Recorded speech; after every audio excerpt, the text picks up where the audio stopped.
जय Hind. Stock market 24/7 में आपका स्वागत है। स्टार्ट कर लेते हैं इस वीडियो को एफआईआईज डीआईज के डाटा से। आप इस डाटा में क्लियरली देख सकते हो पिछले कुछ महीनों से एफआईआईज बहुत बड़ी क्वांटिटी में इंडियन इक्विटीज को बेच रहे थे, लेकिन फरवरी में एफआईआईज ने नेट बाइंग किया बट मात्र 890 करोड़ की, जो कि बहुत ही छोटी बाइंग कंसीडर की जा सकती है क्योंकि वो जब बेच रहे थे वो बहुत ही बड़ी क्वांटिटी में बेच रहे थे। और दूसरी तरफ हमारे डीआईज ने भी अपनी खरीदारी की स्पीड को बहुत ही कम कर दिया, जो कि इंडियन इक्विटीज के लिए, इंडियन शेयर मार्केट के लिए आने वाले टाइम में बहुत ही ज़्यादा नेगेटिव हो सकता है।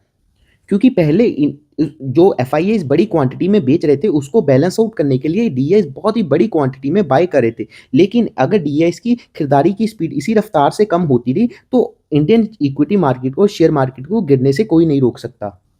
देखना होगा आने वाले टाइम में डीआईज अपनी खरीदारी की स्पीड को इंडियन इक्विटीज में जारी रखते हैं या इसमें भारी कमी देखने को मिलती है। अब नेक्स्ट खबर की ओर बढ़ जाते हैं। नेक्स्ट खबर है जो ईरान के ड्रोन्स ने यूएई में डाटा सेंटर है अमेज़न के एंड बहरीन में डाटा सेंटर है अमेज़न के, उस पर अटैक कर दिया। आने वाले टाइम में डाटा सेंटर को भी कंट्रियों का बहुत इंपॉर्टेंट एसेट कंसीडर किया जाएगा, क्योंकि बहुत सारी रिपोर्ट्स आ रही है कि यूएसए ने जो एआई का इस्तेमाल किया इस वॉर में, जिसके कारण अब डाटा सेंटर्स को ईरान अपने टारगेट पे ले रहा है। आने वाले टाइम में डाटा सेंटर कंट्रीज के लिए बहुत ही इंपॉर्टेंट एसेट हो जाएगा और कंट्रीज डाटा सेंटर को इस स्ट्रक्चर से बनाएंगी कल की किसी भी टाइम पर वॉर हो तो दुश्मन देश डाटा सेंटर को डैमेज ना कर पाए। अब बात कर लेते हैं एंट्रोपिक वर्सेस चैट जीपीटी की।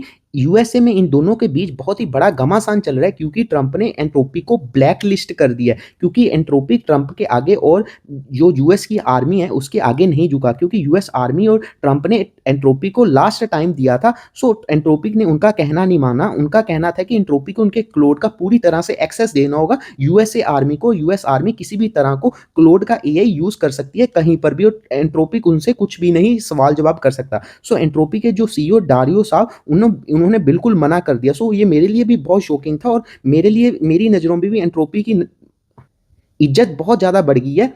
और यूएसए में भी चैट जीपीटी को अब लोग अनइंस्टॉल करें, एंट्रोपी को डाउनलोड करें, और यूएस प्ले स्टोर पे भी एंट्रोपी की रैंक अब नंबर 1 आ गई है। चैट जीपीटी को एंट्रोपिक ने पीछे छोड़ दिया है। और जैसे ही ये खबर आई थी कि एंट्रोपी को ट्रंप ने ब्लैक लिस्ट कर दिया, वहां वैसे ही ओपन एआई चैट जीपीटी ने पेंटागन के साथ डील साइन कर ली, जिसके जो यूएस के आम लोग हैं उनको बहुत ही बुरी बात लगी है ओपन एआई की।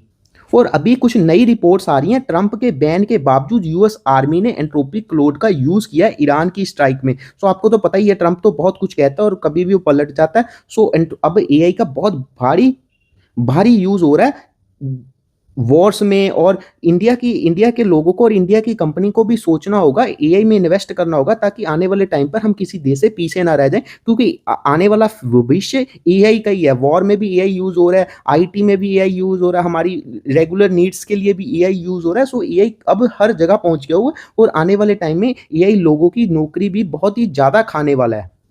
और ट्रंप का बयान भी आ गया ईरान वॉर को लेकर। ट्रंप ने कहा है ये वॉर 4 to 5 वीक या उससे ज्यादा भी चल सकती है, जिसके कारण दुनिया भर में क्रूड प्राइसेस के भाव 8% तक बढ़ गए। ब्रेंट क्रूड 83-84 डॉलर तक पहुंच गया, जो कि इंडियन मार्केट के लिए, इंडियन इकोनॉमी के लिए बहुत ही ज्यादा नेगेटिव हो जाता है, क्योंकि हम 80% अपना क्रूड ऑयल बाहर से इंपोर्ट करते हैं, जिसके कारण हमें अपना डॉलर देना पड़ता है और इंडियन करेंसी लगातार कमजोर हो रही है। अगर क्रूड ऑयल ऐसा ही बढ़ता रहा तो इंडियन करेंसी और ज्यादा कमजोर हो जाएगी। इसके लिए गवर्नमेंट को कुछ स्ट्रिक्ट एक्शन लेने होंगे हमारी करेंसी को बचाने के लिए, और हमारा ट्रेड डेफिसिट भी बढ़ जाएगा।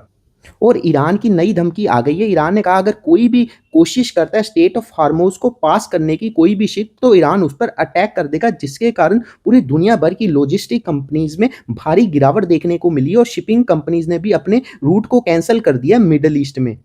और 3 इंडियंस की मरने की खबर भी आ रही है यूएस ईरान के वॉर में, क्योंकि यूएस और इजराइल जो फ्लैग शिप जा रही थी और ईरान ने उस पर हमला कर दिया, जिसमें 3 इंडियंस की मारे जाने की खबर और 20 वेस्ट एशियंस की इंजर्ड होने की खबर है।